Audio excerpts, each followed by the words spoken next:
a questão relativa ao piso nacional da enfermagem, que foi uma opção política estabelecida pelo Congresso Nacional, num projeto de iniciativa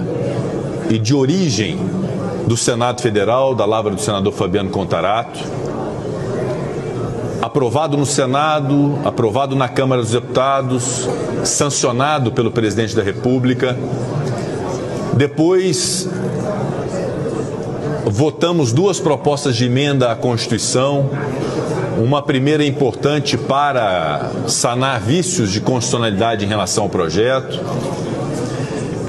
e depois para poder se garantir o recurso necessário para a aplicação do piso nacional da enfermagem. A opção política do Congresso Nacional se deu, e todos sabem disso, e acompanharam e votaram, e foi uma votação, salvo melhor juízo, em relação a quase todas as propostas, unânime. Foi uma opção de elevar essa categoria, do seu ponto de vista social, profissional, em função de tudo que nós vivemos no Brasil recente com a pandemia. Foi uma opção política, certa ou errada, foi uma opção política desta casa de maneira soberana. Eu reputo certa a decisão de estabelecer justiça a esses profissionais da enfermagem, sobretudo em função do pior momento que o Brasil viveu, que foi a pandemia. Esta opção política é fundamental que seja respeitada. Há no âmbito do Supremo Tribunal Federal o questionamento em relação a esse tema. E é inusitado que depois de um projeto, uma proposta de emenda à Constituição, submetida ao crivo de comissões, de debates, de votação de plenário, tanto no Senado quanto na Câmara, uma decisão de um juiz, que é o ministro do Supremo Tribunal Federal, suspenda a eficácia da lei.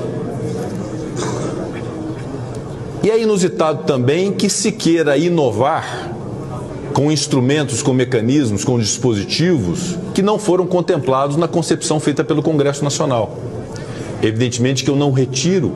a capacidade e o poder-dever do Poder Judiciário de decidir casos concretos que são a ele levados, e é bom que se diga também que o Supremo Tribunal Federal age por provocação, e nisso nós temos que fazer a meia-culpa, nós da política, porque de quando em vez levamos ao Supremo Tribunal Federal questões que nós devíamos tratar, dirimir e resolver no âmbito da política e no âmbito do Congresso Nacional. Mas, de fato, uma lei concebida no Congresso Nacional, da forma como foi o piso nacional da enfermagem, não é razoável que se possa ser revista no âmbito do Poder Judiciário, especialmente quando se tenha exercido todos os desdobramentos possíveis no âmbito do Legislativo, do Executivo, portanto, da política, a quem deve-se a obrigação de cuidar disso, para poder garantir o piso nacional da enfermagem na União, nos estados, nos municípios, nos hospitais filantrópicos, nos hospitais privados. Portanto, eu quero comunicar ao plenário que a Advocacia Geral do Senado, por provocação da presidência, está a elaborar uma peça recursal de embargo de declaração no primeiro momento, em função da decisão tomada pelo Supremo Tribunal Federal, que tem, obviamente, o cumprimento de um papel jurídico que cabe à Advocacia do Senado, por provocação da presidência do Senado, fazê-lo, mas também uma afirmação de cunho político de que as decisões tomadas pelo Congresso Nacional precisam ser respeitadas, porque elas decorrem de uma opção política por aqueles que foram eleitos pelo voto popular.